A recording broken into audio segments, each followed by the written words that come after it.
Welcome to Talk. Another day, another fruitful story again to be heard.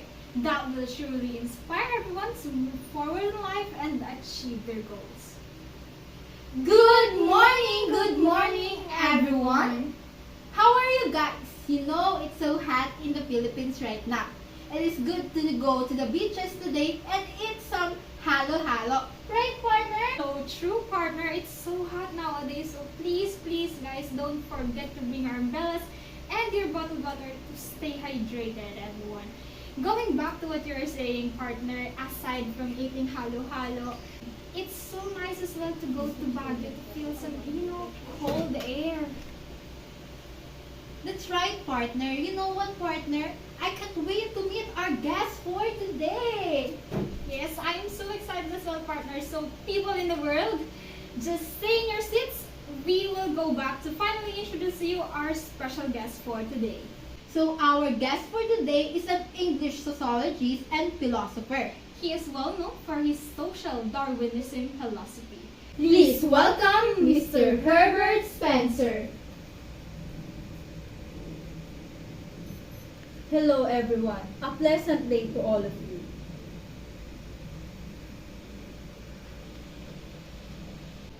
It's an honor for us to finally meet you and be our guest for today, Mr. Spencer.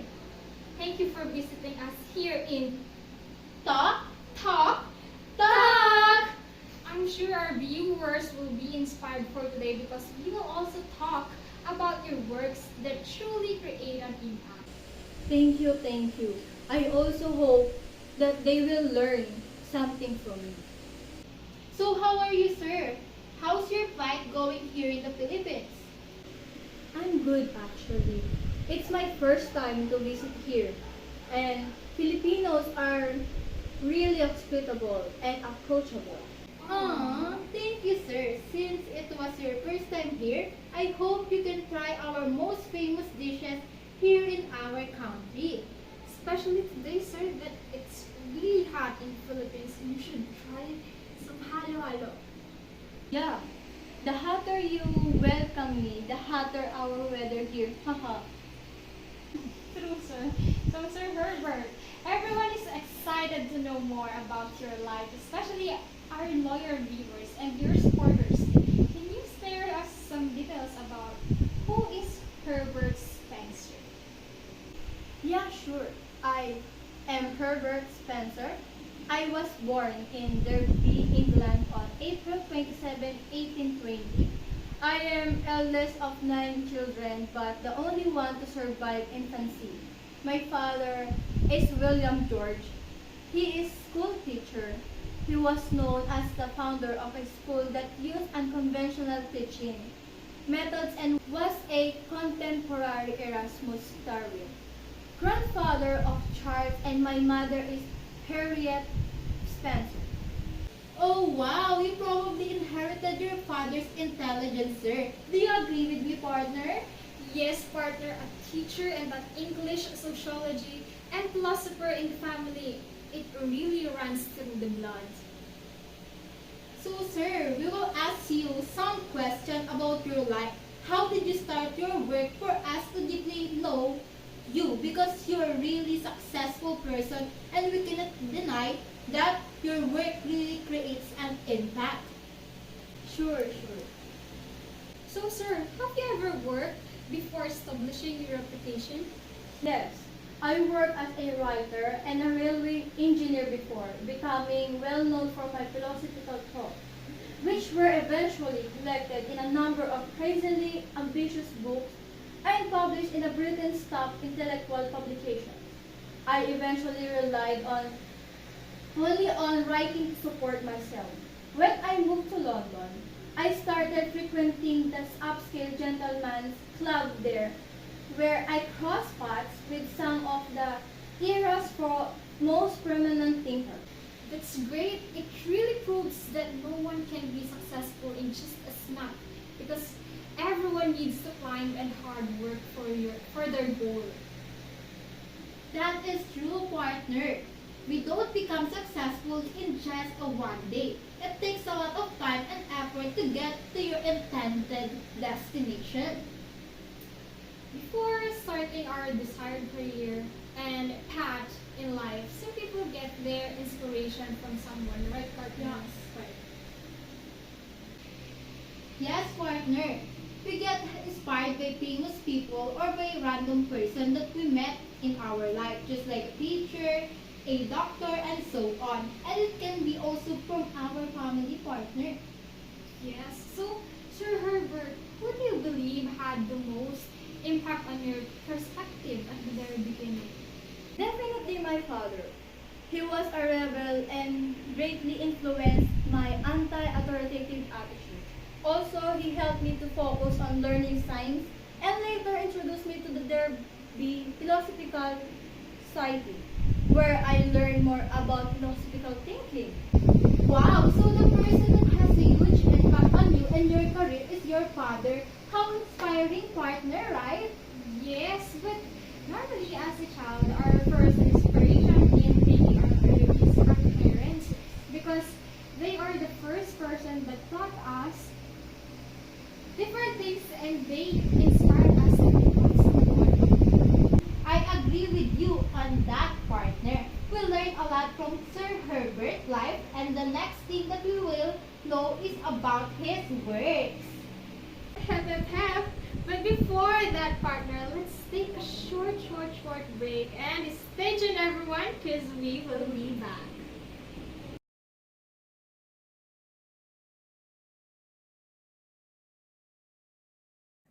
The view of evolution.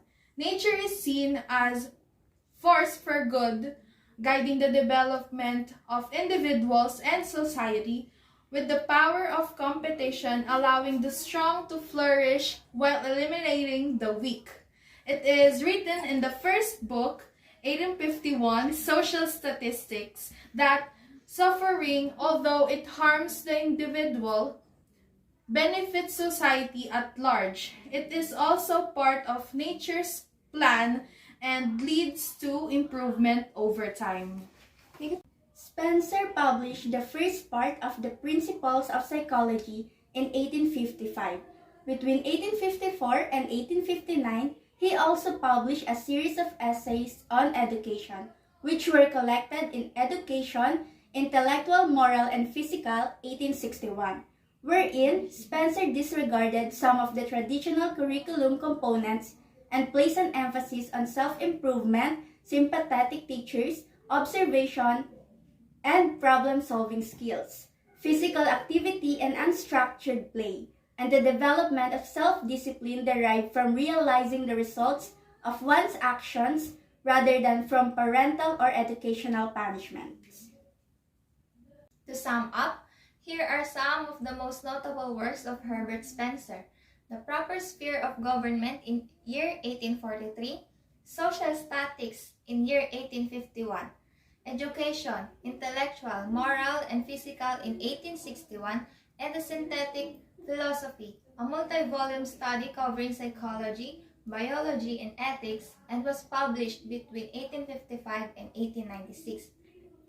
While the social Darwinism theory of Herbert Spencer is well known because which claimed that human societies, social classes, and individuals are subject to the same laws of evolution, including natural selection, as are biological species evolving over geologic time.